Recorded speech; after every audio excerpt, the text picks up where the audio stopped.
What is going on, people? Welcome to Throwdown, episode 318. I'm your host, Tony Polanco, and tonight I am joined by Emilio Lopez. What's up, people? How's it going? Carlos Romero. Yo, yo, yo. Adam Vale. It's Thursday. Brett Murdoch. Ahoy, hoy. Hey, party people. I said, what up? There you are. All right. Yeah, I wasn't even on mute. Damn, that's crazy. None of us heard we you. didn't hear that. We didn't hear that. Fake news. Fake what news. up, people? Hey. And Brian Manjoma. The evil has been defeated. Resident Evil. Yeah, Brian feels the relief all the way over there. All right. You know. No, That guy. We're not getting into that on this show. I forbid that talk on Throwdown. Anyway, He who should not be named. oh man. All right, go geriatrics. Anyway, so we're back. By the way, I don't know where the hell Chris is. Did he reply to the message? We were going to talk about Resident Evil, his favorite franchise of all time. This motherfucker's not here. So So, man, he's what's either up with tending that? to his baby, yeah. either tending to his baby, or he's playing the demo. Might be playing There's only the two things that demo. Yeah, what's that? We would be able to see him playing. Yeah, He only maybe deleted me once. he hit. He's It's like, come oh back. man, I'm supposed to be on Throwdown right now, but you know, I still got to play this demo. I got to find these. I sequels, gotta play this. I gotta get all the bobbleheads. you know.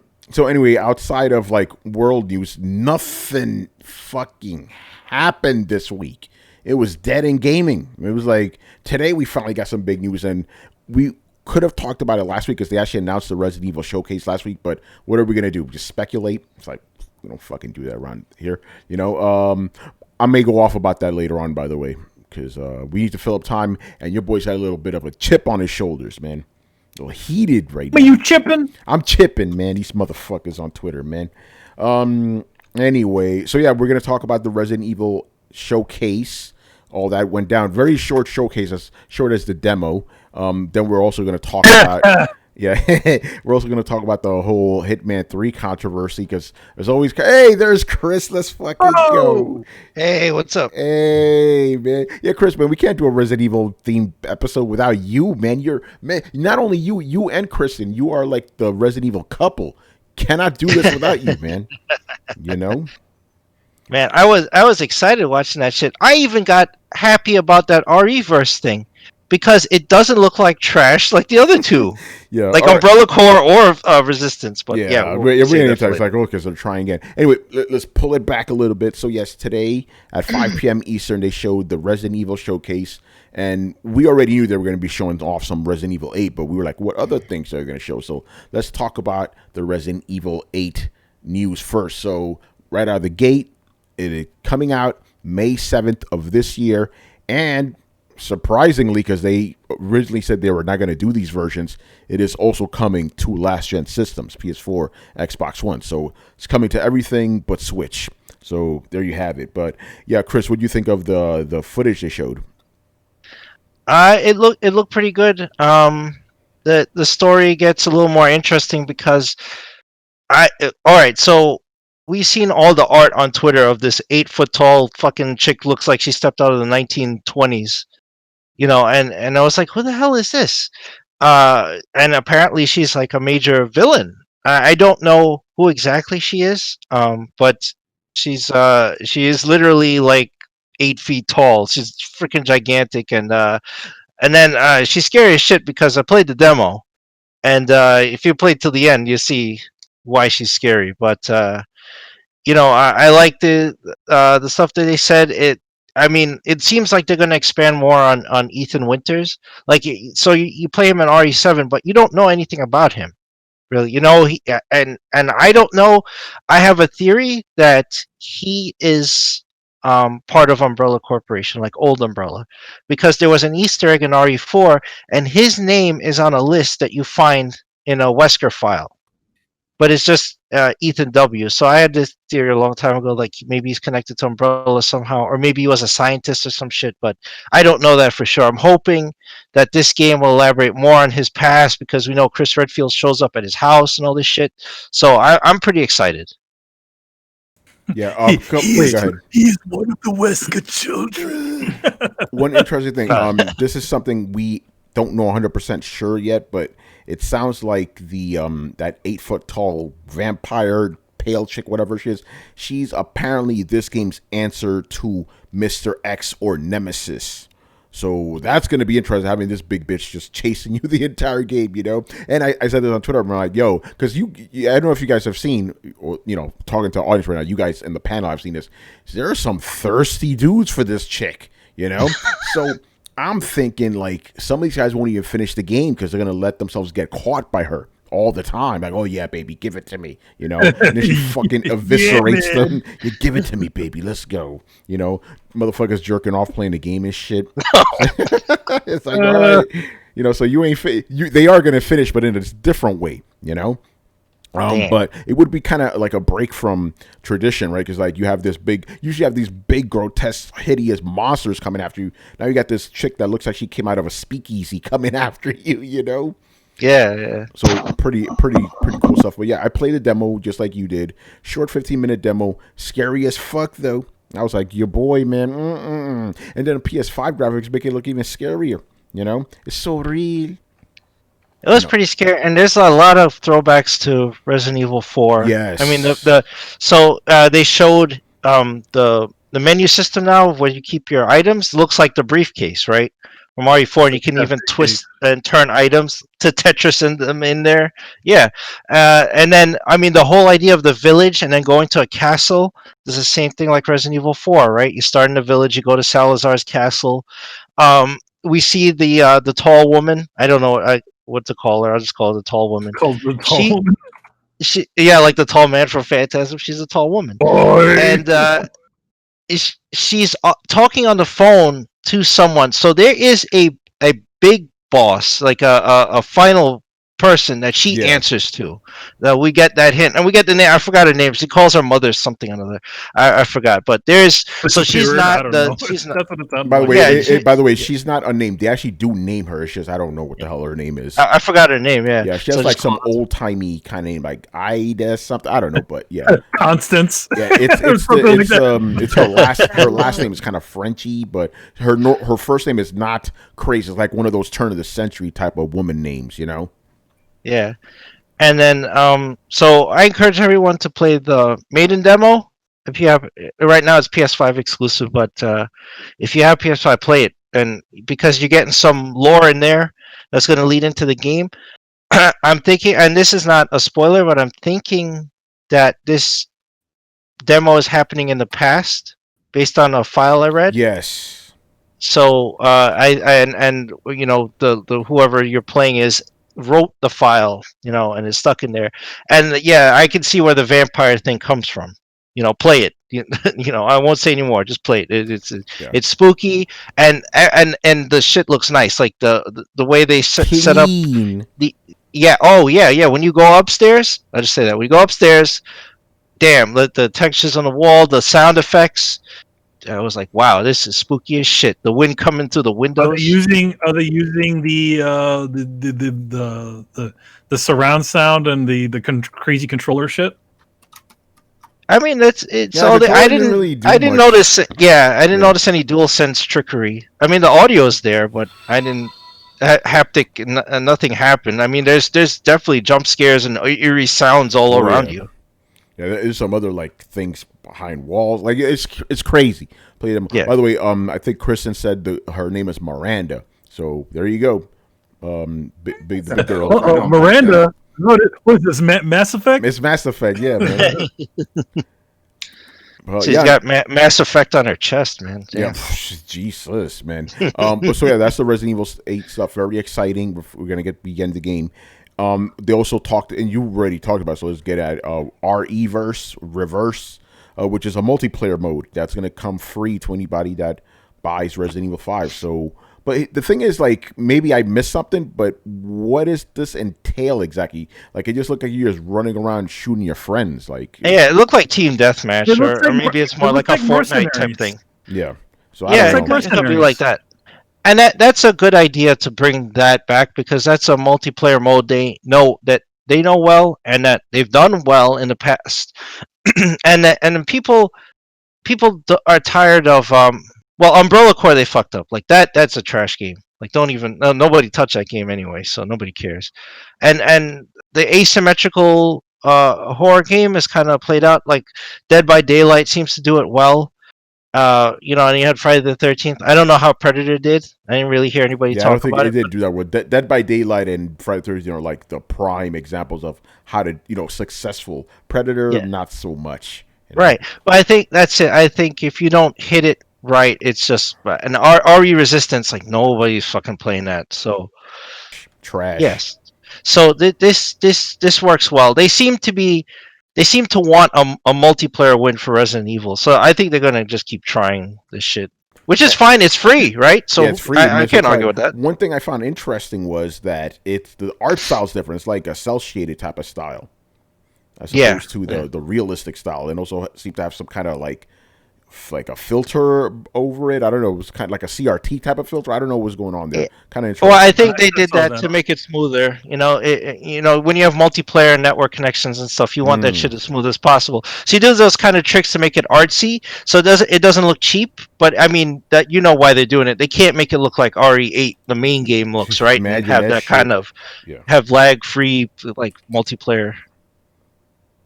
And then some of the things they didn't talk about, because some people, including myself, were like, "Whoa, are we gonna get any news about, Resident Evil 4 remake?" That's not a rumor. Capcom announced it already. It is coming, but nothing like that. Also, did they say something about Resident Evil 7 on PS5? Did I mishear that? Well, there was a bundle. I guess if you had an Experience RE7, you can buy if you buy the RE8 Deluxe Edition. It comes with Resident Evil 7. Yeah. So you can. Get both backwards compatible. So, and we don't know if this game's gonna have a VR mode. Do we? I don't know. I don't know. It could. I mean, they did in RE7, right? Yeah. And you won't be using your awesome. Yeah, because that's a whole other conversation. I guess will PS5 games use PSVR or a possible PSVR 2? Well, we're seeing that now with the Hitman 3. That there is a VR mode, but when you download that, it's the PS4 version of the game. Exactly. So that's why I'm asking that. Yeah, it's the PS4 version that you're seeing on the PS5 to use the VR. There's no patch version to work with VR. Yeah. For the PS5. No, so that's what leads PS4 me to version. believe Resident Evil 8, on PS5 won't have VR. You have to play the PS4 version if it has VR. We don't even know if it will have VR. So who knows? But yeah, other than that, I think that's pretty much it. Again, the thing was very, very short, about 15-minute showcase, which I thought was fine. You don't really need to go too crazy, Mm-hmm. Did you guys mention about the cross-generation thing? I know it's been kind of talked about. I just talked about it right at the jump. But yeah, what are your thoughts on it, Carlos? The fact that it's coming to last gen as well. It's bullshit. Tell me how you really feel, bruh. Yo, man. You know how I feel about cross-generational games, man. It's just that's how I feel too. And we all have sort of like cyberpunk PTSD right here. It's like they're all trying to get all of these versions ready, but obviously Resident Evil is kind of more doable than Cyberpunk because it's an RE engine that it's been implemented several times. It's more of a corridor first-person shooter than a open world one, but it's still, man. I just want to be done with the PS4 and Xbox One versions of stuff. I understand that's too soon. Yeah, unfortunately, Carlos, that's not going to happen for a little bit, man. At least another 2 years. Oh yeah, reality and my views of what things should be are at crossroads. So yeah, I'm kind of disappointed. I thought because they mentioned he even said at the beginning of the press conference, he's like, yeah, we talked about this, this is a PS5 game. And I'm like, oh shit, I don't like where this is going. You heard that motherfucker coming, son. Yeah, it's like, oh, he's going to announce it for the other ones too. And fuck, he did. I saw when he said, oh, here we go. Because remember, they flat out said, we are having a problem putting this game on last gen. They flat out said that. Yeah. Yeah, we that was last year, and we were all like, "Oh shit!" So this might be a game that's just gonna be mostly built on almost from the ground up on the PS5. Yeah. And what if they did where they could have the game running on it, but it's through PS Now, and it's sort of like the GeForce Now, where you're playing the game, but it's running on a PS5 on their end. I don't think they're streaming. doing that. I don't think they're doing that. But I mean, Capcom won't be the first to do that. Yeah. So my question is, because I don't even know if this matters. This might be just me splitting hairs. Was the game built on PS5 and PC and then downgraded, or was it made for the last gen consoles then upgraded? And does it matter one way or another? Always matters. Look at Cyberpunk; it matters. Yeah. So I guess it does matter. And the reason I asked is because again, they were pretty much billing this as a next gen game, and flat out saying we're having difficulty getting this game to run on the last gen systems. You know, and they even pretty much say they canceled them at one point. Like, you know, it got there. So that's why I'm asking these questions. I'm like, so is it a downgrade or an upgrade? What is this? You know, I here's the thing. I think this is just like the Cyberpunk stuff. I think, or a lot. You know, what Sony's doing, it's like there's not enough of the old there's more of the old consoles out on the market than there are in the new ones. So how many people are going to be able to play this thing? Yeah. Even to right now, you know, you see stupid, you see the guy like cheap ass gamer and stuff like that saying, "Oh, you know, Walmart's got PlayStation 5s." You know. Yeah, and they did have them for like 5 seconds. You know, yeah, so these fucking bots come in, you know, take them all. You know, that's Tony, what's up, Ben?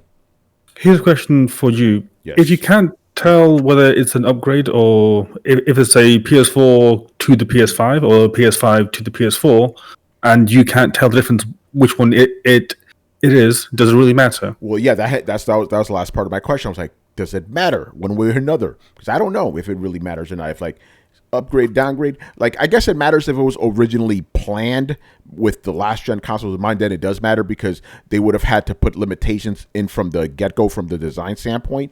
But yeah, you're right. Like if you visually can't tell, then it fundamentally doesn't matter. I guess. You know, that's why I'm asking. I'm like, does it really matter in the end? I'm not sure. Well, you know, I guess the only way to see that kind of stuff is, one, is the PC version look like significantly superior to the console versions, and two, does RE8 look significantly superior to RE7? Yeah, you know, because that's RE7. It was from the ground up made for the last gen consoles, and if this game doesn't really look that much better, it just looks like RE7 with a fresh coat of paint in a different place.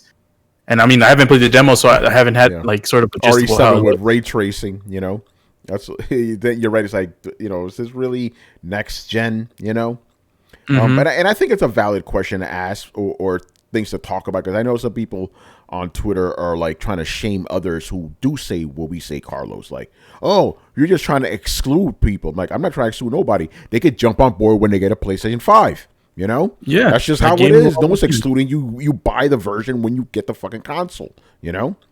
Yeah. Or you could just complain about how shitty your last gen version runs. Oh man.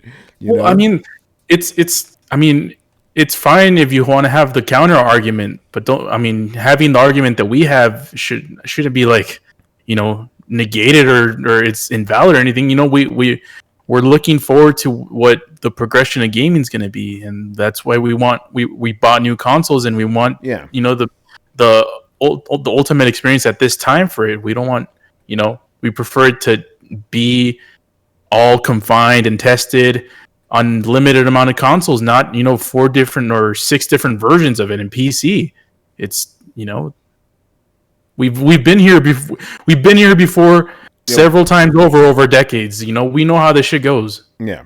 And again, you know, and I'm glad you bring it up, because it's not about, you know, excluding people or whatever. It's about moving the industry forward, right? Can't be moving forward if you're like locked to these old consoles. And remember, what's the biggest complaint about last gen consoles? That they were underpowered. Now we're shackled to them. Come on, man. It's fucking, again, I'm just venting right now because I know what I want won't happen, you know, until another 2 years. but I think it's a valid argument to talk about. You know what I'm saying? It's like we for a whole generation we bitched about these consoles are weak, these consoles are weak, these consoles are weak. Now sudden we have to make games for these consoles. They're perfectly valid. I'm like, you just said they were invalid for a whole fucking generation. You know, so which is it? You know, I don't get it. We had a shortage of the newer ones, so we have to make our money somewhere, and we have to go with the existing. I think that's what's going on. Oh yeah, Again, I understand all that. Yeah, I understand that. I'm not arguing against that. I understand that. Business wise, it makes sense. I'm not arguing that. I'm just saying that, you know, for people who bought this system, there's two arguments. For people who bought the system, it's frustrating that they're not really getting next gen systems. And then if you're looking at the industry as a whole, it's frustrating because we're not moving forward. Not really. We're taking these little timid steps, and that's it. Mm-hmm. So that's mostly where I'm coming at it from. I'm like, this is disappointing, man. You know, well, you know, that's why, you know, and Carlos, I'm sorry, and it's disappointing because it's a exact repeat of last gen. And that shit sucked back then too. You know. Well, you know, it's like now it's standard. Now it's status quo. Yeah, we won't get next gen games until 3 or 4 years into the generation. I'm like, whatever happened to day one? Word. You know, whatever happened to Super Mario World? In Super Mario World, what happened to that? You know, what happened to Sonic Adventure? You know, what happened to fucking, you know, like all these games that just were there, like, oh, my glasses can't do this shit. This is crazy right now. Mm-hmm. You know? We don't get that anymore. You know? We don't get that. We have to wait 3 or 4 years into the life cycle for it to happen because, you know, people want to make as much money as possible and cater to that audience so they can get the money. And so they have to do the compromises. Yeah. You know, people think that, you know, these games are easily, you know, scaled up, and it's just not that. It's not that way. Like Cyberpunk has taught us. Yeah, Cyberpunk is a shining example. Like, this is the shit me and Carlos have been talking about right in your face, you know? Oh, man. But, hey, listen, at least we got Returnal, right? That's a PS5 exclusive. Oh, finally. No, Carlos, I think you know who's to blame. No, just Jim Ryan. Jim Ryan, man. Fuck him. Man, fuck Jim Ryan. Oh, man. Anyway, the other big news that came out, I can't believe I almost forgot about it. We were talking about it before the show. Adam, Division 2, Resident Evil coming together like peanut butter and jelly. What is going on, man? It's kind of, well, I know we don't talk rumors, but it links to that rumor, and that's the rumor is that Division 2 is trying to follow the strategic. All right, but Adam, before we go down that route, there is going to be skins in Division 2, Resident Evil skins. That's what we're talking about. Yeah. Okay. Well, outfits. Skins, yeah, we just had to get that out there for people who don't know, and then you can talk. For those who don't know, it was announced Resident Evil content is coming into Division 2, and there's some people like, what's going on? How is this? And then there's others like, oh, we see it happening. And if you guys remember, fans of the show, of even people that just play games, they saw for a while Division 2 was on sale for like $2 on all platforms. That's pretty much giving it away for free. And they're like, what's up with that? And everyone was like, well, I think they want to go free to play. And then we've noticed that all their events have become apparel events, which is just selling gear. Hey, you don't want to do the event, then just go buy the gear. And that's what makes all the money on Fortnite. So then when you see this kind of merger where you see Resident Evil content, another game IP coming in that's not part of the development team, it's not a Ubisoft game. So it's like, wow, that's what other game does that? Oh, Fortnite does that. And of course, this gear, there's one piece that's going to be free, and that's the Leon gear, and that's February 2nd. So all you have to do is log in. So that's the bait to get you to log in. And then if you want all the other gear, there's going to be a bunch of it. They said they're going to show it off and the skins. And that's why I'm assuming we're going to get Jill and some other characters. Once we see skins, that's all right. That's character. Yeah, they showed the UBCS outfit from for Hunk. So they showed him there. So that's coming. You see, so that's coming, and then once people see all that, then maybe they'll keep playing. And the goal is you do some challenges, and it's going to be linked to a Nightmare event, which was something that they were talking about earlier last year for Halloween. It takes place on I think it was College Point is one of the islands. It's a big university, and they had a DLC mission for last year in it, but now it looks like they're going to make this a horror theme, and it's called Nightmare, and that's where this event's going to take place. You complete these challenges, you unlock the apparel. Usually you can just go and buy it if you don't feel like doing the challenges because it's timed. Usually these things are timed, and that's it. It's one and done, and then you move on. So we'll see. But once this got announced, that was the first thing that a lot of people were saying. I was like, well, this is it. This is what we're going to see. And then after this, they're probably going to make it free to play because that's the next step. And if they do that, then they can start incorporating other things and other characters from other games. And it could be a good thing, could be a bad thing. I mean, I don't know how many people are linking to the two worlds of, if let's say if you're a Division player, are you also a Resident Evil player? We got Tony and Chris, they are, but I saw a lot of other main YouTubers that I know that cover a lot of Division content, and this is not what they wanted. They're like, this wouldn't. They're thinking of other things, other characters from other games, but they weren't thinking Resident Evil. They're okay with it, they get it, but it came out of left field. Because if anything, you would think they would do other Ubisoft IPs. Maybe do something with Assassin's Creed or something, have some crazy looking outfits from Valhalla or something. But no, they didn't. They don't do that. So hey, whatever, it is what it is. It's cool. Jump in there, get it free. At least the Leon one, get that one free, and just keep playing. Now they haven't mentioned if they're going to do a free weekend or anything for it, or during that time period, or at least at the beginning. And they're known for doing free weekends and free weeks and stuff like that. So I could see them if they're really trying to lure people in. Because even if those people that are just diehard Resident Evil fans are like, I don't play that Division shit, I'm not into that. So if they said, hey, free for the weekend, maybe they'll do it. Maybe they'll download this 110 gig game on their system, because the shit is large. It's large. It's very large. You Adam. Yep. I have a question for you. Is the Division 2 as much of a success as Division 1? Yes. Because of all the improvements that they made, and with the Warlords in New York and a lot of other content that they released, it definitely has. But it's something that they're trying to prolong, in the sense of not having to release another Division 3. They keep building on it, everyone's trying to, and the way I always see in my head, I see everyone's trying to chase, when they build these type of games, they're trying to chase Rockstar's GTA model. How do we create one big open world and just keep building on top of it, throwing little pieces and get people to jump on? It's already online, so we're already doing that.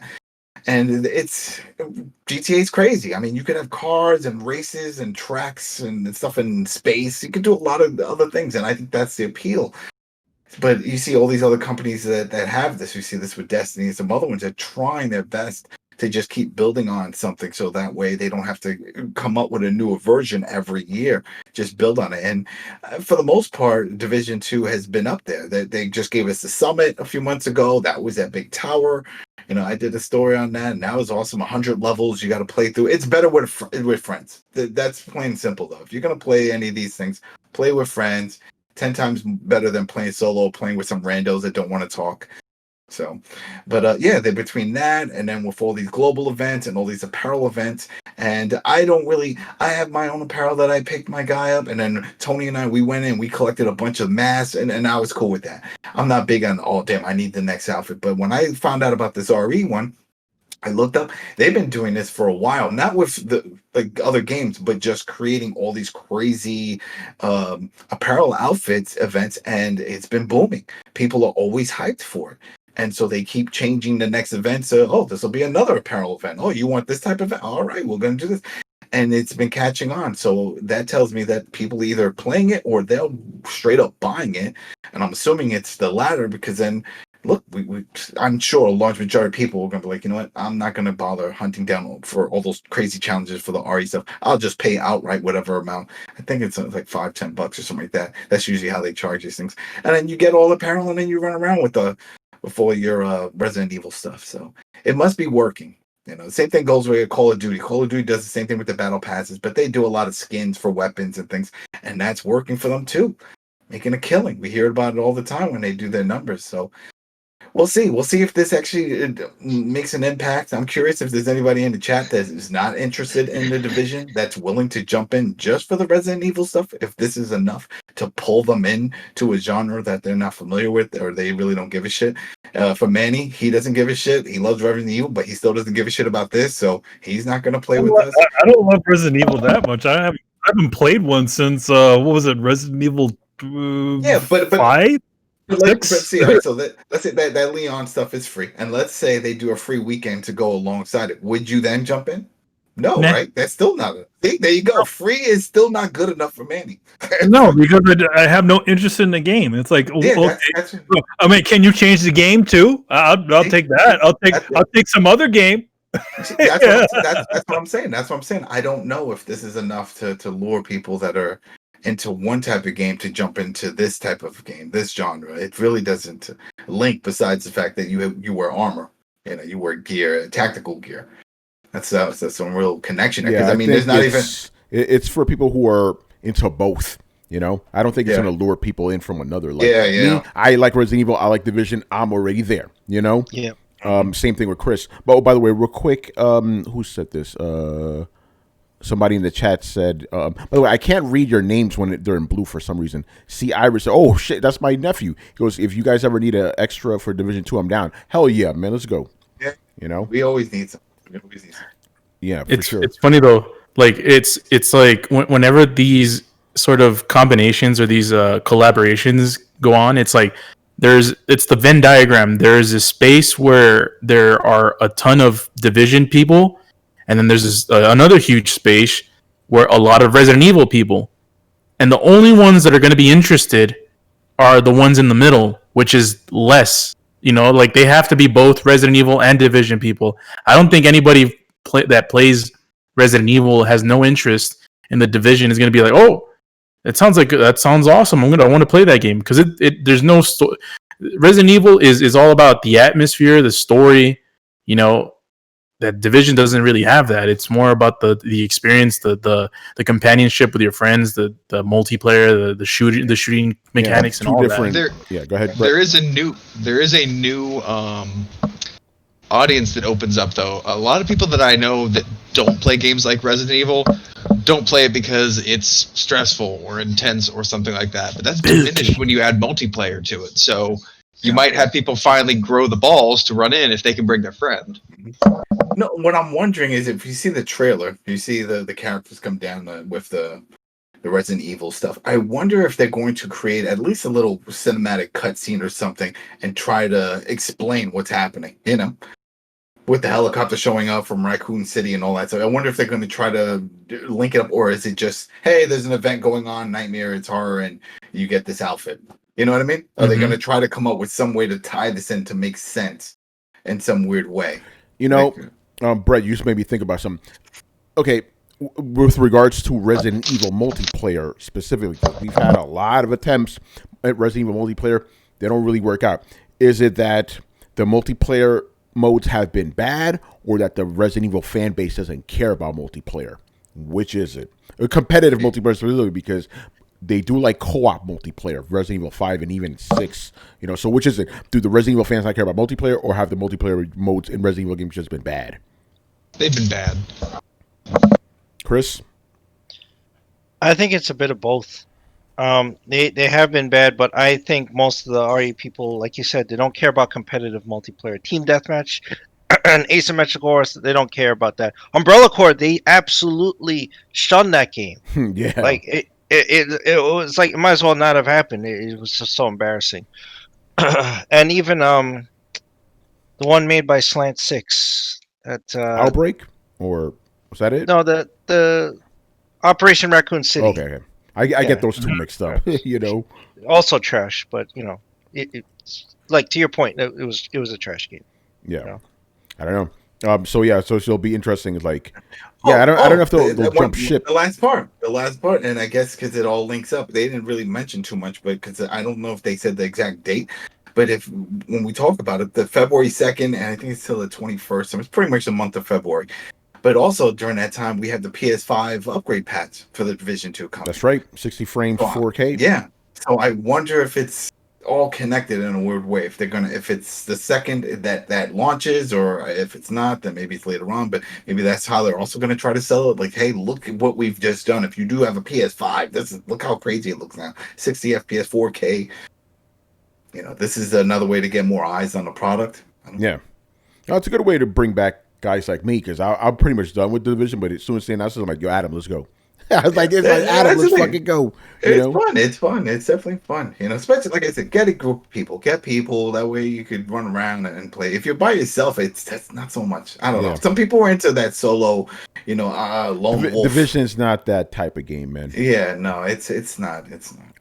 Another one like that for me is also Monster Hunter World. Like I need to roll with the crew, or some random Japanese guys. Either one of the other. Yeah, those Japanese guys. Yeah, I don't play solo that shit. I think that's all the Resident Evil stuff. Right? I think we pretty much covered it all. I have a question. Uh-oh. Why is it? So who's getting it from in here? Come on, bro. I mean, I know the obvious, but is everyone getting it or? Nah, I'm not getting it. I'm not getting it. Manny's not. You ain't got no PS5s. Brian, Well, you don't care either, right? No, if not, well, if it does come out, then I'll get it on PC. There you go. Well, it is coming out. Do you think it's gonna get delayed? No, as in it comes out on PC, then I'll get it on PC. Yeah, it's coming out PC. Yeah. Day one. Oh no, wait. No. Day one or Brian Day?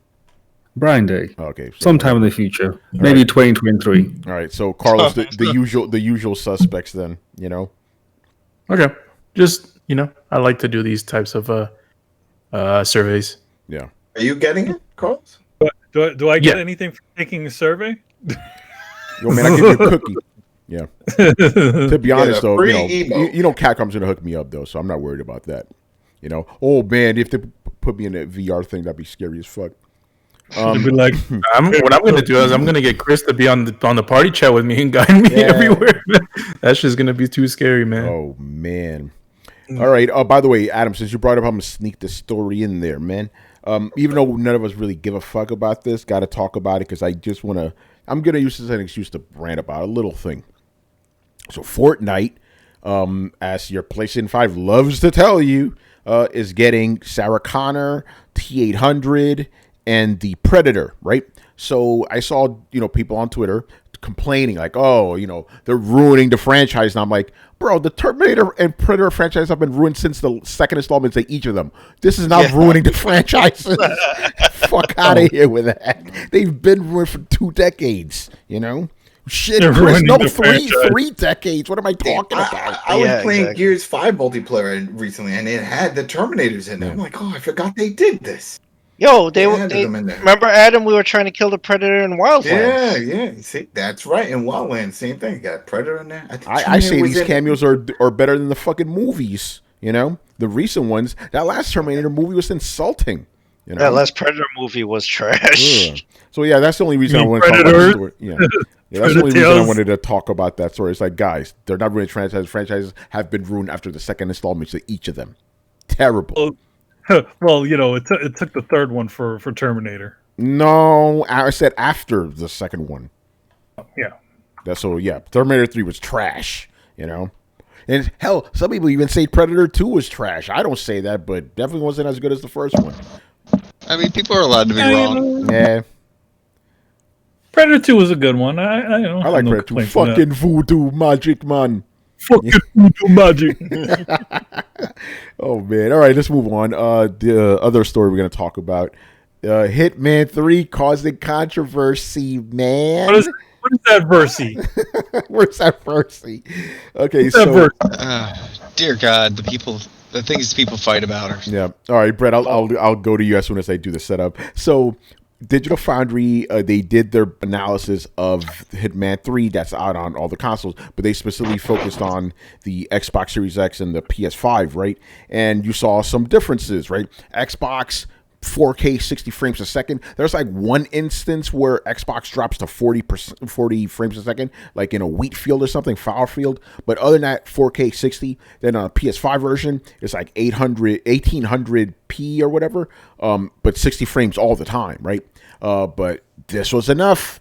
This was enough for the fanboys to go fucking nuts. So Brett, fill us in. Yeah. Go ahead, Brett. I do, yeah. Like I've never seen people like, did they pull out a microscope to split these fucking hairs? Because it is just stupid. Oh, Brett, before you go on, not to cut you off, I know you said you've never seen this before, but remember, how you said you're kind of newish to Twitter? This happens all the time.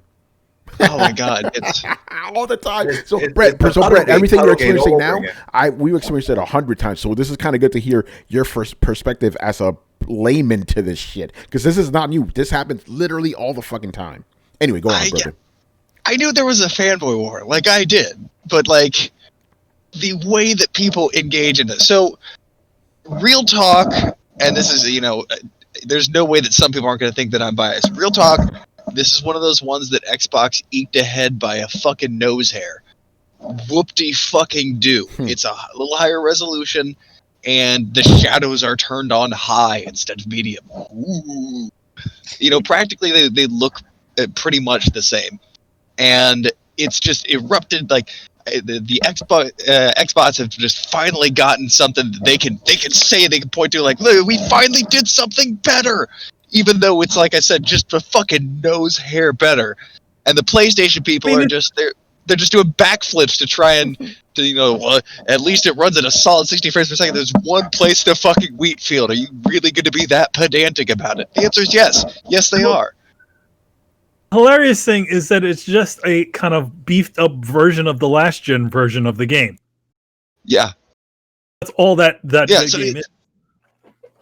So but it's I know people are mode. And I know people are starved for games, but like, man, people are really starved for an opportunity for their side to win. And we're so new in the generation, and we're recycling things so much. You can't tell if your team is winning. We've barely fucking started. Wait 2 years in for that first wave of games to start hitting, and then we'll be able to tell which is getting better. I mean, you're talking about a studio that's been established, and you're asking if they can, a platform that's been established as the fan favorite, and can they keep it up? Fuck yeah, they can. They've got exclusives, but like we have no idea what Microsoft is going to bring to the table. They bought a bunch of studios. They're not going to sit on them. Like, we'll get this opportunity, and we'll get the opportunity for people to fine-tune the machines and actually use them to their full potential. Right now, it's like guessing which toddler is going to be the better heavyweight boxer. Yeah, there may be slight indications, but goddamn, you guys are flaring up over nothing.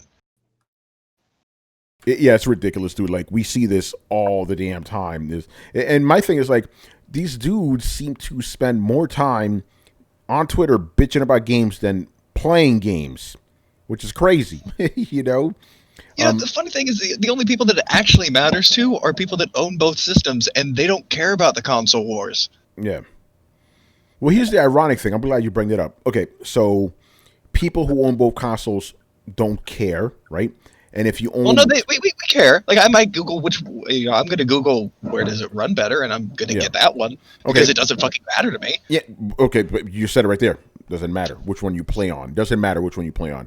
Okay, so if you have both consoles, doesn't matter which one you play on. And then if you only own one console, why do you care what the other version does if you don't own it? So either way you slice it, it's stupid. It's a dumb argument to be had. It's just about one-upping each other, and I get it. I of all people am a competitive person. I like fighting against other people. But one, you have absolutely no say in this, right? It's like getting way too overhyped for rooting for your local sports team. You're not helping. You're not doing anything. Unless you're beta testing games, unless you are on Steam fucking doing early access shit and giving active feedback, you are doing nothing to help the game. Stop acting like you won. Cease your touchdown dance. It's unwarranted. And the other thing is, cool, be competitive over the big stuff. Like when Microsoft fucking face planted on the TV, I will always laugh about that. They built a console with this fucking Kinect in mind, and then didn't use the Kinect. It was so tragically bad. Of course you're gonna point to those kind of things. But really, like, shadows on high and a little higher frame or a little higher resolution, like, cool, that's great. I just look at it as like, hey, Xbox is trying to stretch its legs a little bit. It's finally showing some of the power that we were promised. Cool. Because at the end of the day, we all know that PlayStation's about exclusives anyway, so why are you fucking bickering about this? Yeah, it's stupid. But you be prepared now. You're on Twitter. Be prepared. It happens all the time. All Don't the tell time. people I'm on Twitter. They're going to start yelling at me now. Yeah, no, you don't have to talk. Just look in the shadows. You know, I would still get yelled at. It's Twitter. this is true. You can just be quiet and they know you're at, man. All right, That's anybody, cool. yeah. Come at me, bro. where you're at, you know, at it's Star Wars. Anyway, any other thoughts on this? I thought it was interesting. You know, it's like, but you're right. It's like we're 2.5 months into the console generation, and we're doing this. It just shows how the thing I take away from it is this: it shows how starved people are for new content on their systems, but it also shows how starved they are for exclusive content on their systems, things that push the hardware. I don't think that both companies' decisions to be, multi-generational is really, vibing real well, especially with the hardcore gaming audience. It's not, because they're not gonna like, it's a recycled game. I can't put this in a feather in my cap and yell Team Sony. Like, this is barely a win. Give me a real fucking win. Yeah. And I think casual gamers are just like, well, okay, so there's no reason to buy this thing. I just got an Xbox like 4 years ago. Cool. I'll just play on that. So I don't see from a business perspective where this is good. And I don't see from a community perspective where this is good. I think they really need to just abandon that and start releasing generational exclusives. Yeah. And you're right. That's the thing. All these arguments are coming from, we're comparing games that are last gen games on new systems. So we're not even seeing comparisons of games that are fully running the systems the way they're supposed to be, right? So it's even more of a stupid, conversation, right? It's like, so we're judging the power of these new systems based on how well they could run old gen games. That's dumb. That's absolutely ridiculous. Can you imagine if they released Spider-Man as a PS5 exclusive? Do you know how much that would have tipped the fucking scales if you had a game of that level ready for launch, exclusive on your new system? Yeah. Here's the I'm glad you brought this up. This is something very interesting, right? Most people, Brett, bought Spider-Man Miles Morales on PS5 because they thought it was an exclusive. Even one of my friends, he's not in the industry anymore, but he should know better. Me and this other guy were talking about the Spider-Man DLCs and stuff. He's like, hey, can I play those on PS4? Like, yeah. Can I also play Miles Morales on PS4? Like, yeah, you can. You didn't know this? So there's a lot of people out there that think Miles Morales is a exclusive. So keep that in mind. They did that on purpose with the marketing. Yeah. No, so my point is, so to the general audience, they thought PS5 came with an exclusive Spider-Man game. So that did help in that sense, Yeah, I suppose. But it's weird though. Like, how the hell? There's like what 3 million PlayStation 5s, right? 100 whatever million PlayStation 4s, and Spider-Man sold better on the PS5, the one with the lesser install base. I know this is off topic, but I just find that very odd. Well, it also shows the limited selection you had for your shiny new PS5. Yeah, I guess. But it's like people go, hey, you could buy it on PS4 too. Yeah, that's what I did.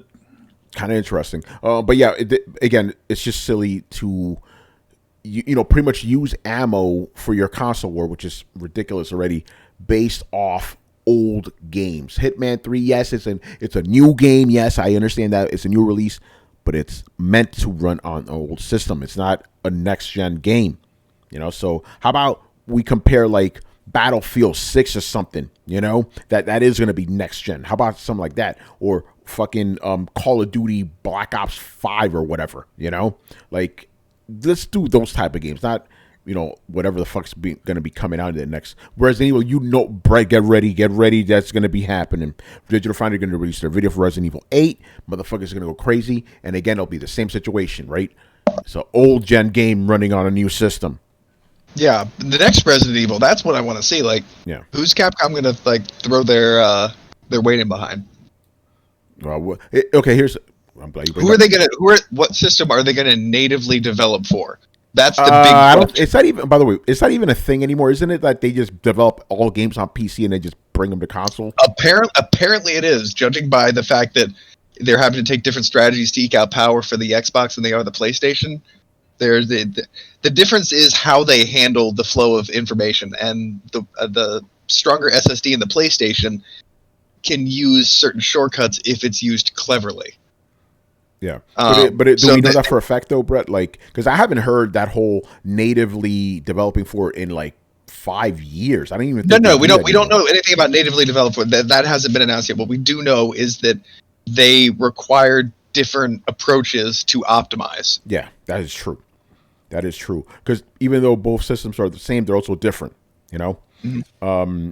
And as we've seen, this is what I find interesting, right? Time and time again, we've seen that the Xbox Series X, is more capable of giving you 4K more consistently, and PlayStation 5 is more capable of giving you 60 frames consistently. So they're each specializing in different ways. It's not as extreme as this, but it's kind of slightly reminding me of like the old Super Nintendo, Sega Genesis days. Like the systems did their own things, different than the other. Some things were better, some things were worse. So it's kind of like that again, which is kind of interesting, Yeah, I would agree with that.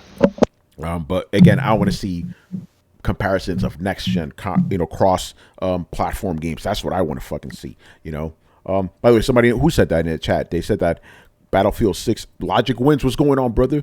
He says Battlefield 6 is rumored to be cross gen. At this point, I wouldn't be surprised, man. I would not be surprised at all. Stop. Yeah. Listen, we're gonna have to just deal with it, just like last one, until next year. Late next year probably, or hopefully early next year. But next year.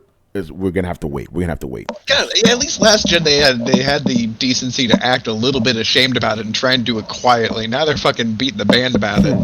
Because again, Bloodborne, right? One of the first big, exclusive games didn't come out 2015, 2 years after the fact. Yes, I realize Second Son came out February, but few and far between. All right, let's move on here. All right, Carlos, thank you for reminding me about this one. So, because we did talk about some more of the Cyberpunk craziness. Jason Schreier put out a piece on them. We talked about that last episode, but CD Projekt Red actually responded to this. Oh, they actually said something back? Yeah, they responded to Jason Schreier's claims. So I'm going to go through them. This is from Adam Badowski. He is the head of Studio CD Projekt Red. So here we go. So he goes, I've read your piece. Here are my thoughts. So Jason Schreier said fans and journalists were wowed by Cyberpunk 2077's ambition and skill. What they didn't know was the demo was almost entirely fake. That's what Jason Schreier said. The demo was fake. So this is what Badowski has to say.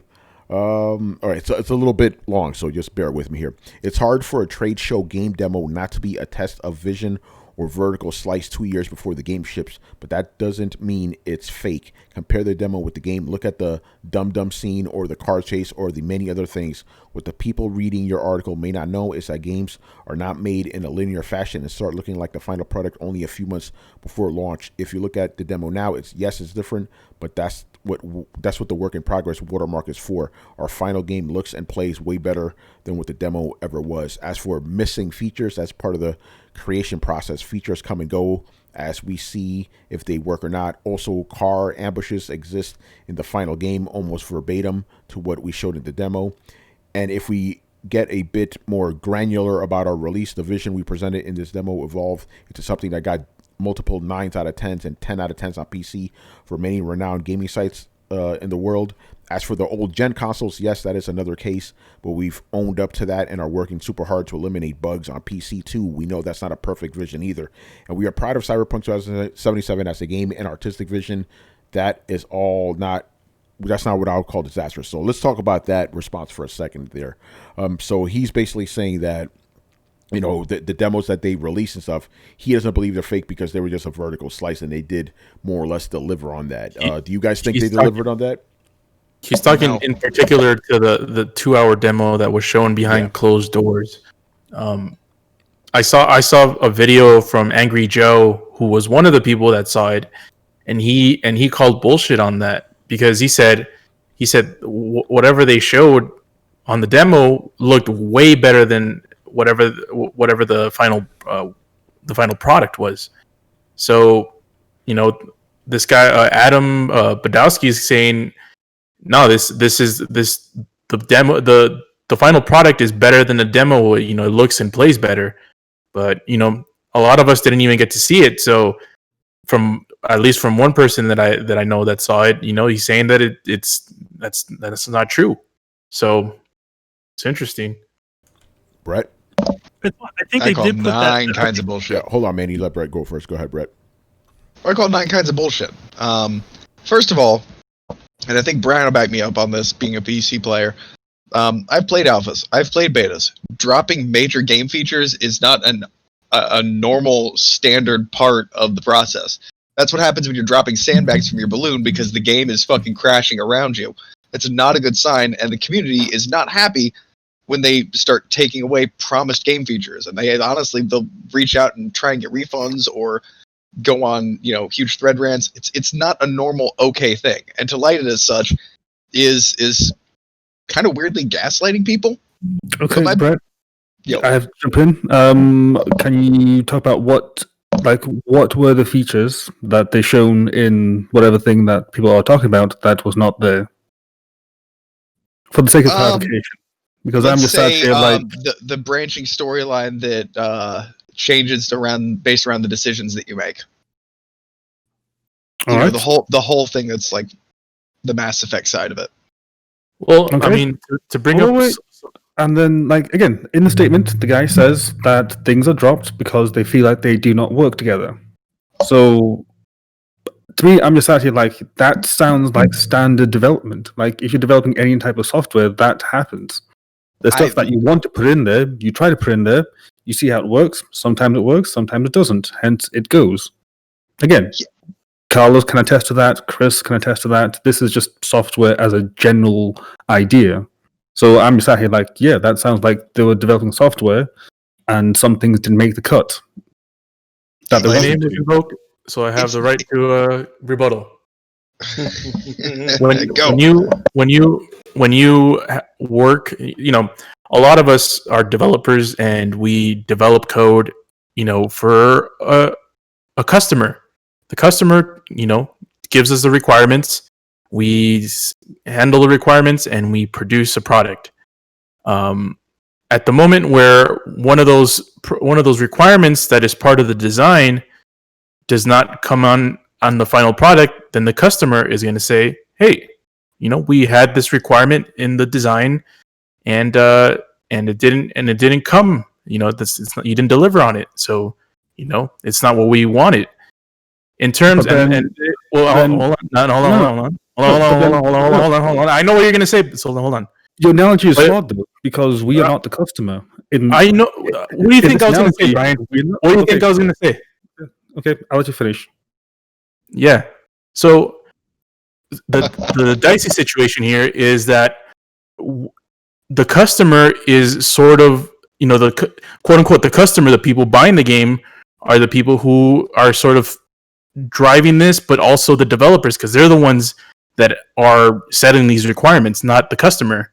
That's why people get excited because CD Projekt Red is saying, this game is going to have random car ambushes throughout the game. It's going to have people that are going to have life cycles, that are going to do different things throughout the day, a lot of other things.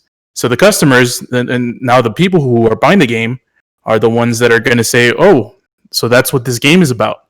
So Cyberpunk and CD Projekt Red are the ones that set the requirements. We just say, "Oh, that looks great," or "That looks bad." So it's a dicey situation here. It's not a one-to-one analogy. I just wanted to say, that's how development works for us, as opposed to what CD Projekt Red is doing. So if CD Projekt Red says, "Okay, we're going to have this feature," and it doesn't come out at the end, then it's important to state that did they say in between then and now that this feature was removed? Was this feature something that we advertised a lot, or did we advertise it once, or did we say this was a possibility of popping up? I think that context is important. Brett? Because if you're like what's his name, the fucking Sean Murray promising the world, then you have a right to be pissed because that dude promised a shit ton of things that didn't show up in the game original. And that's kind of where I land on it at the end of the day. Moreover than any, not digging into the nuance, my wide-angle approach to this is just know this is unacceptable. Because if this becomes the acceptable standard thing, then there's nothing to stop people, big companies, from just promising the moon and then not delivering it, and the entire consumer base just kind of shrugging, be like, "That's how it is." Like we cannot just accept the state of the game and the removed features. Like, yeah, maybe if they had been more clear on it, but like they said a lot of stuff, and I still maintain in any of the early access games that I've been in, removing major features is not smiled upon. It's generally very, very, very much frowned upon by the people who have bought the game. So all in all, I think I need to view it as unacceptable because I'm not ready to not be able to trust any game trailer or announcement that I've seen. And unless we're ready to enter that world, then I don't think that you can be okay with this. Unless you just... I mean, where does it stop?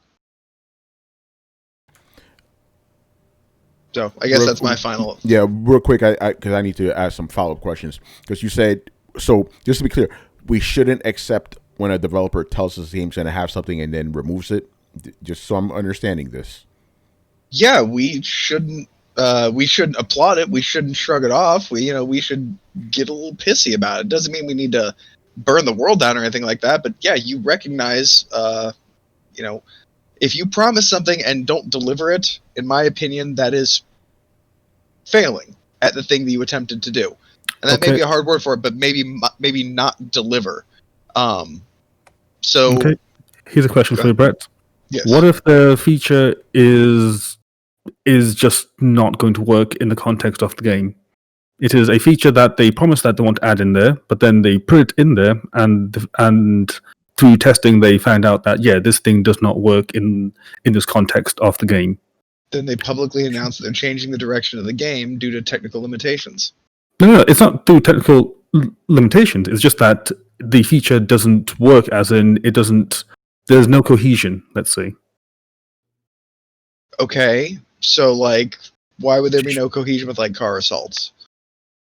No, I'm just saying as a hypothetical, because you just said that if they promise to put something in there and it's not there, then you consider that to be a failure. Yeah, but I'm bringing up a case where they may want to remove it because it's not cohesive with everything else. In those situations, it might be forgivable. But you're not telling me that they removed a branching storyline because it's not cohesive to the open world that they created. You're not going to tell me they didn't remove random encounters and car assaults because it was incohesive to the regular game. These things are all cohesive ideas. How do you know that? Is that based on... Because we played them in other games. Is that based on what you think? So are you telling me that No, I'm asking, this is just purely based on what you believe, based on what you played and what they've said. Did you actually test that feature in that game? No, because they removed it. So I never got that chance. So then how can you say that it's not, that it will be cohesive? Again, it's a hypothetical. Okay, because I've played that exact situation in other games. We've played Red Dead. We're moving around in a large open world. Quick time events happen. It's not fucking rocket science. I can imagine and play a thing in a game that when somebody else fucking promises it, that they're going to deliver. CD Projekt Red was not being revolutionary in any of this fucking thing. It was stapling together the best aspects of other games. If it's going to promise them that it should try and do them as well as the people that have already done it. And yes, because I've already played it and somebody else has already done it, I know it can be fucking done. I've played Mass Effect. So have you. You can have a branching storyline. You can have quick time events in an open world. In what fucking world is that not cohesive or possible in a game like Cyberpunk? Because I feel like we're drifting away from the thing. We're now talking hypotheticals. This isn't about hypotheticals. This is about Cyberpunk. Well, it is based on the hypothetical that you believe that these things would have been cohesive. Again, I have no idea if they would or would not. Do you think that they wouldn't? Let me ask the panel here. I have no idea if they would or would not, because I want to hear the opinions. Who here thinks that QuickTime events wouldn't have or random events would not have worked in Cyberpunk? Who here would have disliked a branching storyline that changed based on your decisions? Those are two different questions, by the way. I know. That's part A and B. Yeah. To answer your question real quick, branching storyline would not been great because branching storyline in games are never really that great. They're just kind of, hey, this dialogue is slightly different, and that's it. You don't really get true branching narratives in games. You just get kind of like side bumps in games, and that's it. Like again, look at Mass Effect. So Like, you dislike the multiple endings? Do you actually get multiple endings, or is it just the same flavor of ending? Or like, sorry, a slight different flavor of ending. Like, if I want to play Mass Effect and I don't Brian, you give meant it down, color, by the way, just well, slight it's the same different idea. color. Like, no. It is the idea. Like, if I wanted to, can I side with the Reapers and say, "Let's destroy everything"? Like, literally, let's destroy everything. Or can I turn around and say, "Fuck the Reapers, they will die"? I can't tell you for sure. I couldn't finish the game, but from what I've heard, there are, I think, 3 distinct different endings. Yeah. Tony will tell you that. That's No, really by the okay. way, there's no game gives you ultimate branching storylines because And that's what I mean. And, Like- and Brian, this is the one I always bring up, and I think I've brought this up in old Throwdown. I can't just go fuck the Reapers. I'm gonna go to the Pleasure Planet and just fuck blue aliens all day. I can't do that. I can't go to whatever version of Ryza this game has. So no game gives you actual branching storylines. But I want to answer. I want to answer Brett's question real quick because the first one's kind of interesting. Brett, just reiterate your first question again, like about the open world. Like, what was your question? Because I have a Who here thinks that it wouldn't work? It would be incohesive to have a branching storyline that changes based on your decisions in Cyberpunk. Yeah. Here's my response to that. I don't think it would have not worked for the game world. I question whether CD Projekt Red has the technical know-how to do that. I'm sorry. I know I'm going to piss some people off. I'm going to piss some people off with what I say right now. What this has proven to me, this whole Cyberpunk situation, is that these guys bit off way more than they get you. And fuck it, I'm just going to say it. They got lucky with The Witcher 3. They got fucking lucky. They thought they could pull it off, and they failed. And I'm saying this like a guy who liked fucking Cyberpunk. These guys got too hyped up as the developers, greatest developers of all time, when they've showed they just got lucky once. You can't be giving a studio high praise unless they do 3 fucking back-to-back amazing games in a row. So to answer your question, Brett, I don't think they could have done it. I don't think they had the technical know-how to do it. That's my answer. Tony, let me point you to which. And by Brian, just because Bioware could do it doesn't mean CD Projekt Red could do it. So that's hence I'm saying I'm going to point you to Witcher 3. Like Witcher 3 literally has that towards the end. Like depending on your choices, I don't know which ones, but you get a slightly changing narrative based on your choices. Was it incohesive? The best example. Let me answer Tony's question, and then I'll get back to you, Brett. And then I got the best example is the Red Baron questline.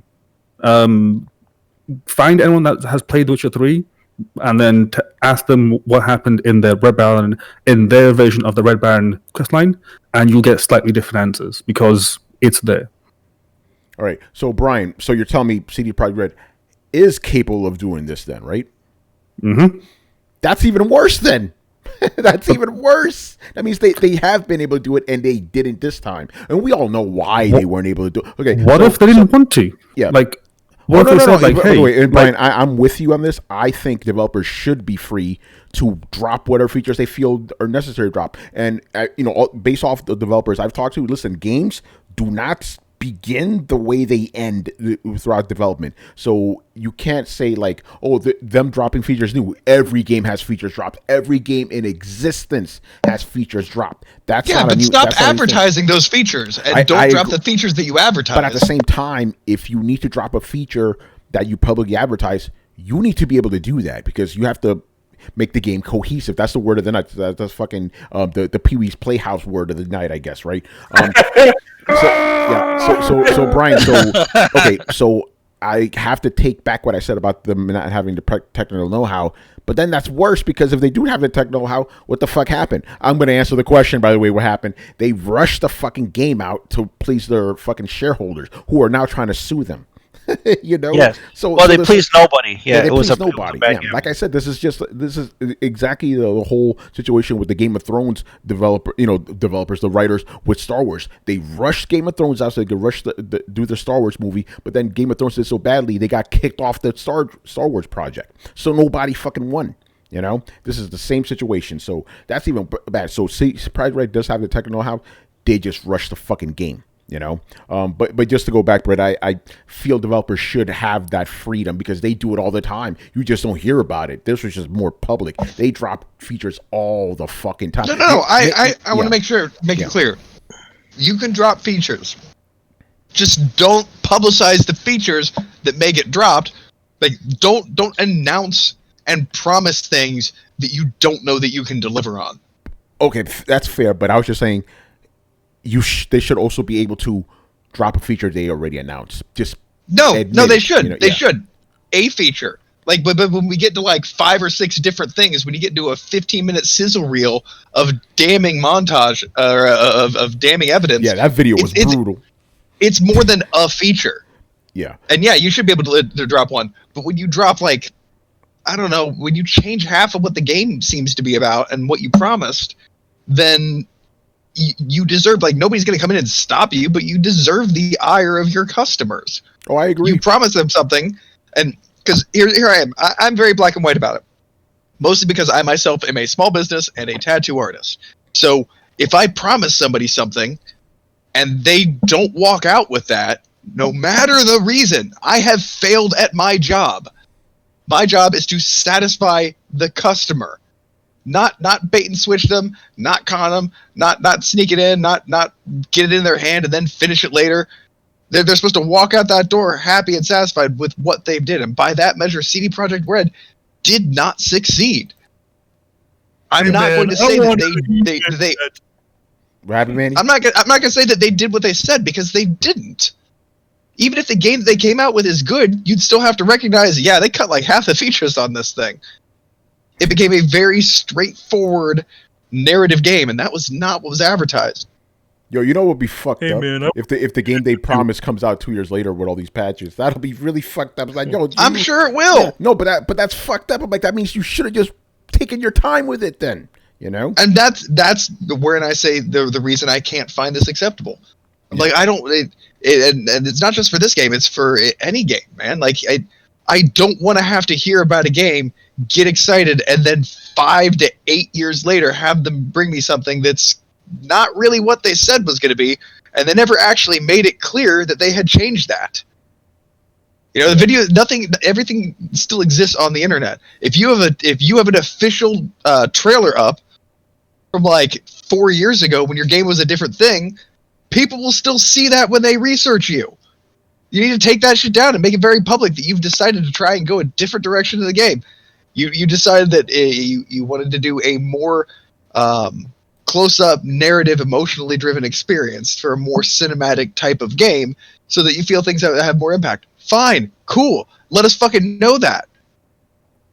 I think the issue here is, like, I agree. I mean, you can cut off as many features as you want. I think it's important to, tell that to your customers or to your potential customers that, these things are not going to be as you are expecting them.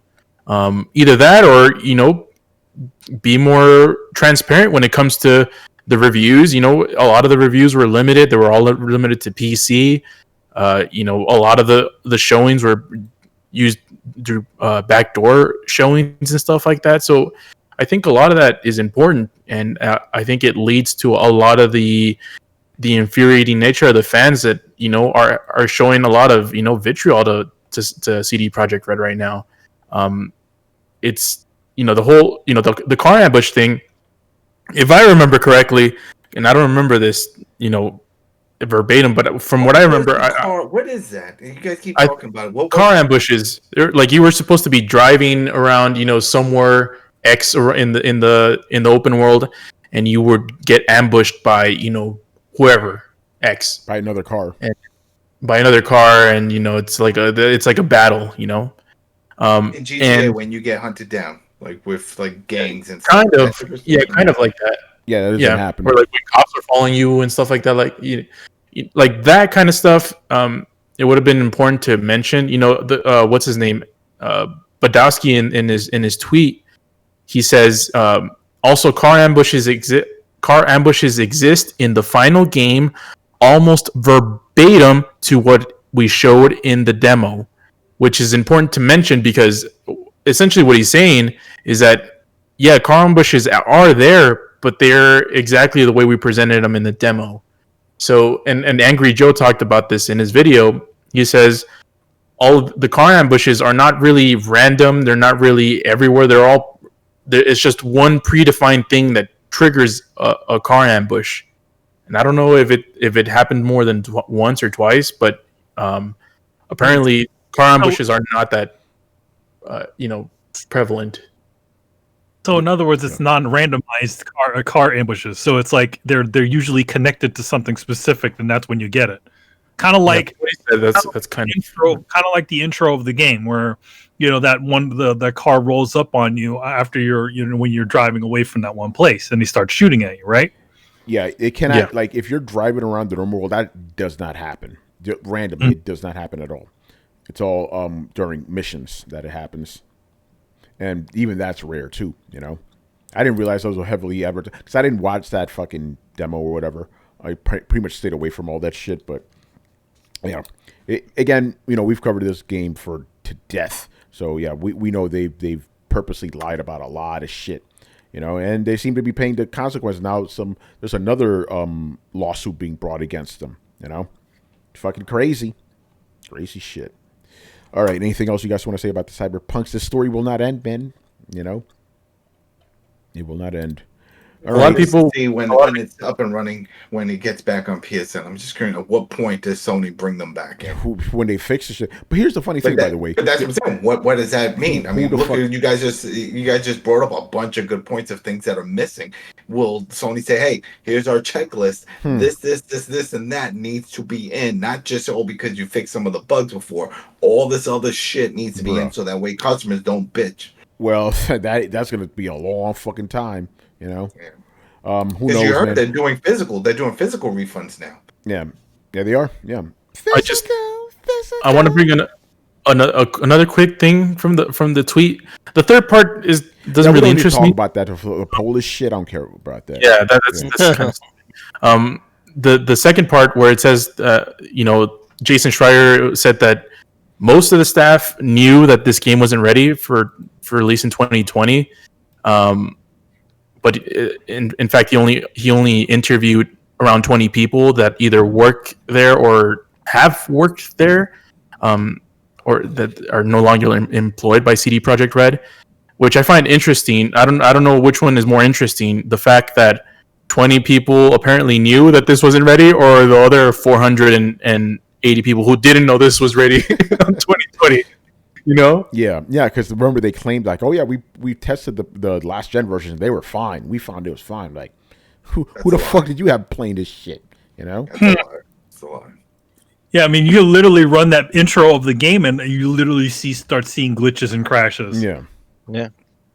Chris, what's your take on this, man?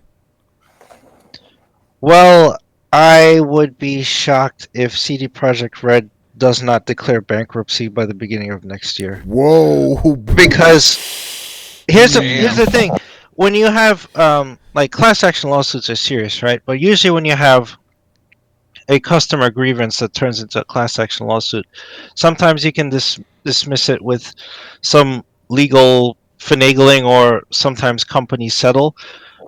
These are investors filing separate class action lawsuits that may merge into one big lawsuit, but you can't finagle your way out of that. They're not going to settle because they were banking on making millions from the success of this. So there's no way to smooth this over with an out of court settlement.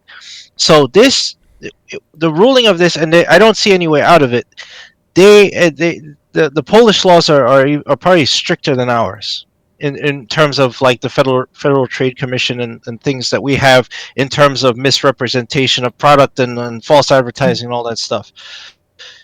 So I don't see how they have a leg to stand on. So if they have a ruling against them, they stand to lose millions, and I don't see them getting out of this. You know? That would be bad, man. I mean, all because they rushed the fucking game. Yeah.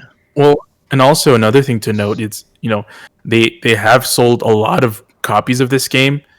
Who knows what the effects are of the refunds, not only in PS4 but Steam and GOG, but also the fact that this whole year is dedicated just to fixing the game. Yeah.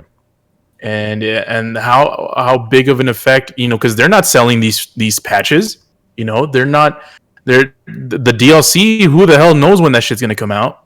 They gave that that timeline that didn't really have months or quarters or anything. It's just like, oh, this is coming out in this order, essentially in 2020 or 2021. So, man, it's not looking great, man. It's kind of sad, to be honest. They face a nightmare scenario too. So, and the problem with court cases is you're supposed to keep everybody's, not necessarily under NDAs, but for legal reasons, nobody talks about the case or whatever.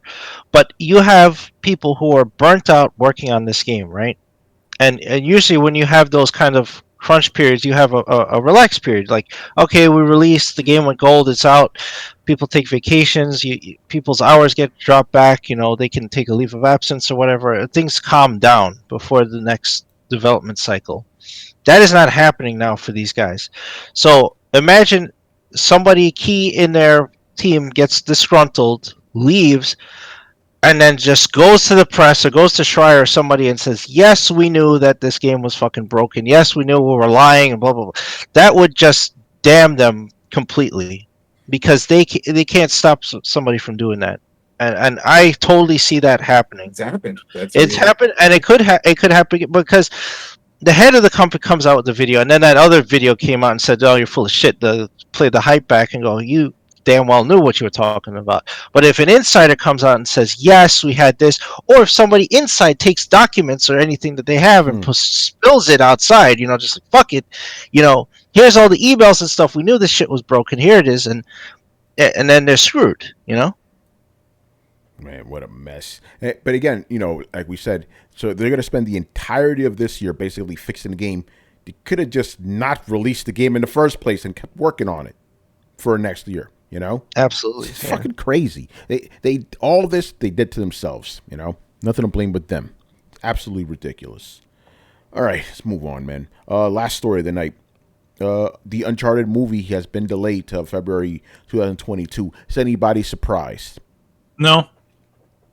Does anybody care? Yeah, that's the other thing. Yeah, go ahead, Ben. Carlos. It gives Tom Holland a few extra years to maybe look like Nathan to grow some facial hair. Is that what you said? Didn't he finish filming Uncharted? They did. Oh, did they? Yeah, they did finish. Yeah. So what's the delay? Effects? No, the delay is the Rona. Nobody's going to go to the fucking theater right now. Yeah, they want to release it in theaters. Release it on HBO Max. That's what I'm saying. This is the reason I really want to talk about the story. And I know we're talking about some other shit right now, but it's all related, right? Okay, so they just announced that the Black Widow movie's about to get delayed too, right? Because they want to, try to put it in theaters. But my thing is like, bro, even when, like, let's just say things go well with this fucking vaccine, right? And everybody gets it who wants to get it, people are still going to be hesitant to go to the theaters. You know what I'm saying? So may as well just put it out on streaming services and get your money that way, because people ain't going to be going to the theaters the way they used to for a while, Yeah, also people have had a taste of simultaneous release.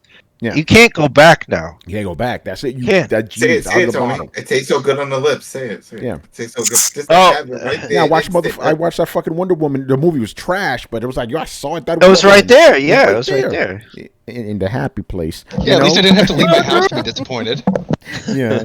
But no, but that's the point. It's like, okay, and Chris, I'm actually glad you brought that up, because I was just going with the whole, like, hey, people ain't going to be going back to theaters. But you're right. That's the other aspect. People are used to seeing these fucking brand new movies at home. You can't bring it back, man. That's it. But again, no matter what, and I know you'll agree with this, people are not going to be going to the theaters the way they used to for a while. No, it's going to take a while to So- get the confidence back. And So going on. why? Yeah, again, why? This, actually, I just answered my own question. I was going to ask why are they holding out? Because executives are fucking idiots. That's why they think everything's going to go back to normal. No, I just answered my own wait fucking until question. wait until Jesus. wait until motherfucking Uncharted goes head to head with Fast 9. See how that shit does for you. Isn't that both Sony? Aren't they both Sony? No, No, Fast 9 is Universal. Yeah. Oh, Universal. Okay. But my thing is, even So Fast 9, motherfuckers ain't going to go to theater for that. You know? yeah, but I'm saying movie with the family. Universal the thing is- already said they were doing digital. yeah, but the thing is, all of these movies are getting delayed. Yeah. It's like Black Widow, Fast 9, fucking Uncharted. It's James like Bond. the James Bond. There's gonna be a freaking backlog of things Yeah. whenever this thing actually clears. Maybe they Right, can fix but you don't- lousy movies while they're at it. But you don't have a consensus among the studios either how they're handling this. You have Warner Brothers completely on the simultaneous release train, at least for this year. Yeah. Everything they got coming out that's big is coming out on HBO Max at the same time as hitting theaters. They don't care, Give me that Right? King Kong, son. right? So you can see Godzilla vs Kong day one right in your house. But then you have Disney like cherry picking, like, oh, we'll put Mulan up, we'll put Soul out, but we won't put this other Pixar movie out, and we won't put Black Widow. It's like, no, you can't do that. You have to pick a lane. Either you're going to support the theaters and go all in on that one, or you have a streaming service. You could do the simultaneous release because you have other people doing it, and you have proper VOD. Disney did this retarded VOD with Mulan, which goes completely $30. ridiculous. $30 for a movie you don't own, by the way. Yeah. You have to keep subscribing to Disney Plus to access Forget it. about that. People forget about that. They were like, "Oh, how are they going to make money?" The double dip, because then people that want to quit, like, "Yeah, you can go ahead and quit the service, but you got to go buy it if you want it digital." You don't Yeah. get to, Ugh. yeah, it's just a rental. No, they'll never do that again. The backlash was immense from Mulan. They'll never do that. That's why they released Soul completely, no strings attached. Yeah, Wonder Woman too. That movie was great. But I'll have some happy news right before that. Uh-oh. I got some happy news for you guys. Oh. Off the Quick air. question. Ready? Go ahead, man. No, for this. No, for okay. here, for here. Okay. Okay. Anyway, Brett, what's up? Don't the actors have a lot of say in that too? Because as far as I understand, like they really had to fight with Gal Gadot to get Wonder Woman even out because a lot of them have I got your answer, Brett. bonuses. They all have, a lot of them have bonuses depending on how much it makes in theaters. And now that things aren't in theaters, they're kind of fighting against renegotiations. Warner Brothers. Oh, go ahead, man. I was going to say because those digital platforms function under a different sort of residuals than actual than TV stuff. So yeah, there has to be a part of the deal. So yeah, maybe she's like, no, I want my money. But they had to give her like, what was it, $10 million? Jesus. Well, the thing with HBO Max and Warner Brothers, they didn't tell anybody about all of the movies coming out on HBO Max. All of these fucking studios were pissed. What's her name? The Wonder Woman director, fucking Patty Jenkins. She was fucking pissed. Yeah, What the hell are you doing? Well, those decisions to mean being above that. Remember, AT&T is not a movie studio. They own all of that now. They just want to see returns, right? So they're like, we have a streaming service and we're not leveraging this. They think that's the future. AT&T is all about internet and connectivity. So they're like, this is where you should be pushing things, not theaters. Fuck the theaters, put it out on this. That is why they've gone for 100% simultaneous release. Yeah, they're screwing over the actors and the directors are pissed because they lose out on those theater bonuses. AT&T doesn't give a shit about that. They're looking at pushing their services. Everything as a service. That's what they think the future is. They're like, fuck theaters. They don't care if theaters die. But my thing is, what the hell do these actors expect? Like, okay, you release it in the theaters, no one's gonna go to the fucking theaters. So what the hell? Yeah, well, do they expect, they have a lot of these actors have revenue for the box office, so they think that they're gonna lose money on that. I think all of that should just be renegotiated. To be honest. Yeah, this is a different circumstance. People are not going to movies. Yeah, And they're not going to be. I just saw right. It's funny we're talking about this. I just literally just saw it on Twitter as we're doing the show. So the Ghostbusters movie's been delayed, and the fucking Hey, oh no, I got some good news with Ghostbusters. Ghostbusters and another movie coming out next year. Now they're both coming out. Oh, the Morbius movie. That I forgot that was still in production. Oh yeah. So everything's going to be delayed till next year now. It's like Hollywood and these actors better get with it. It's like things ain't going back to normal this fucking year. You know, with theaters or anything really. You know, so put your shit out on streaming, and that's it. Obvious. It's crazy. You'll get more fucking attention that way. Yeah, and that's what they ultimately crave. You know, attention and shit. That's why these actors have been going on these, like, you know, you've seen them doing interviews with everybody now. You know, because they need that attention. It's saying that Ghostbusters is still for June 21. Really? 20? That's what I'm looking. I'm just looking up now to see about it. Everything says June. Well, you know, the 20 this year, 2021. I'm looking now to see if it's been bumped. Morbius. Ghostbusters is going from June 11th to November 11th, Adam. Oh shit! Damn. That shit probably not even come out in November either. See, that sort of knocks my happy news. I was gonna tell you. Okay, well, what's the happy news?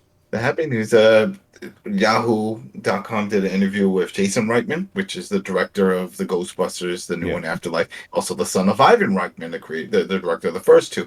And his dad went to Sony Studio to see a pre-screening of what they had. And afterwards, he said he came out, cried, and said he was proud to be his father.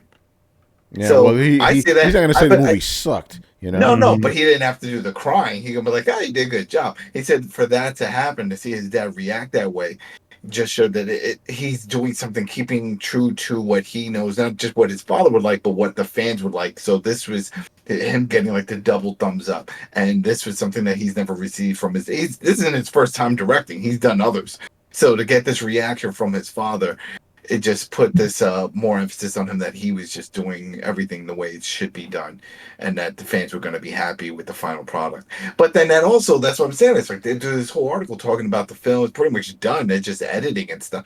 And then now you said it's pushed for another year. I'm like, you're just sitting on something. A couple months from June to November now. But could be another year. We don't know.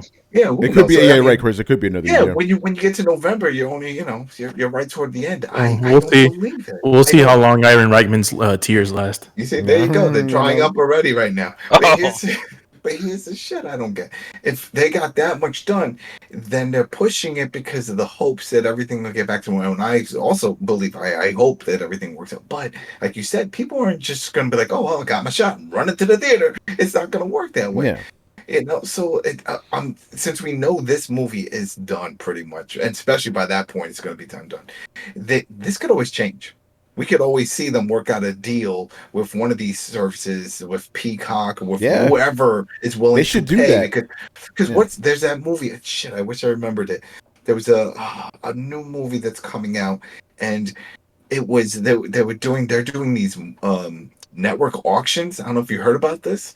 Where the studios, they make a movie and then they auction it off to the networks to see who wants it, meaning like Netflix, Peacock, and CBS. And Netflix has been putting in big money, and there was a recent movie that did that. And I'm like, oh, that makes perfect sense because they know they can't do the theaters and also, so they're like, all right, we filmed this movie. And I remember Bright was like that, the one with Will Smith. Yeah. Remember that one? That was the same thing. That they filmed it, then Netflix saw it and was like, we'll take it. It won't go to theaters. We want that exclusive. And of course we got The Rock doing another one like that, right? There's a movie that's coming out that's on Netflix. Got what's his face with Ryan Reynolds. Yeah. So I wouldn't be surprised if we get closer towards that time, toward the summer, and they were like, some of these numbers like, we need something now. All right, how much? How much you want for it? Let's just get it now. Let's get a price. And I could see something like that because it's already done. Yeah. So. Crazy times, man. So there you go. Uncharted. Then again, like we said, who cares? Who cares? No one's anticipating that shit. It's gonna be trash. All right. I think we're done here. So does anybody need to plug anything? I got stuff. I got my PC stuff. Don't forget, what is it? A Future State Wonder Woman just came out with a story by me, Aletha Martinez, and Mark Morales. We just did, we have a Nubia story in there. That's out right now. I would show you what that is, but I got a mess, and a bunch of other DC stuff, and so yeah, stay tuned for all of that. Adam, man, you got anything? The thing is, Walking Dead released a trailer for the upcoming 6 episodes that are coming for to finish up season 10, and that's the thing. What was it? The date? It's sometime in February, but I am Negan, the podcast that's coming back, so we're looking forward to that. Can't wait to watch some more Walking Dead. Walking Dead proper, none of that World Beyond shit. Walking Dead proper. Nice. All right. It's going to do it for us, people. So make sure you follow us on Twitch and Twitter and subscribe to us on YouTube and join our Discord where it is always popping. You can find us on any podcast app by searching for Throwdown Show. You can visit throwdownshow.com to listen to past episodes.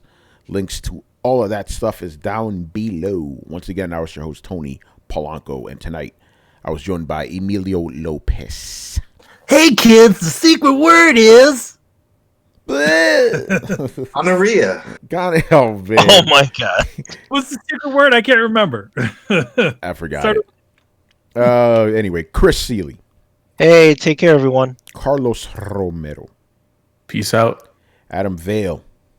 Make some space on your consoles. Get that Division 2 ready. Brett Murdoch. It's been real, folks. And Brian Majoma. I wonder how these guys on Twitter have so much time to not play games. How? These guys can talk about games all day, but they don't play them. How's that possible? I don't know, man. Well, too busy arguing about them. Yeah, too busy arguing to play a game, man. Simple, Brian. Simple. More games, more games, less Twitter. Yeah, there you go. Yep. Less Twitter in general. Stay away from that place. All right, people. We'll see you on Sunday. Peace out. Yes. Deuces. Shalom.